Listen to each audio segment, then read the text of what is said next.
सतीश किचनमध्ये तुमचं अत्यंत स्वागत आहे मित्रांनो। हातापायाचे दुखणे सुद्धा जातात।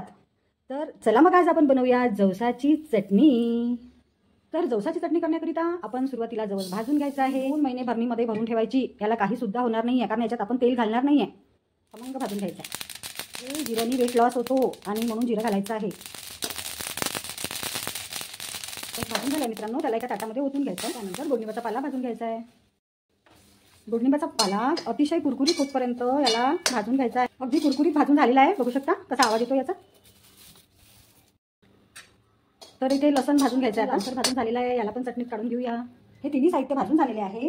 मग याच्यामध्ये आपल्याला तिखट घालून घ्यायचं आहे, हळद घालायची आहे, मीठ घालायचं आहे। हे मिश्रण थंड झाल्यानंतर याला मिक्सरमधून काढून घ्यायचं आहे।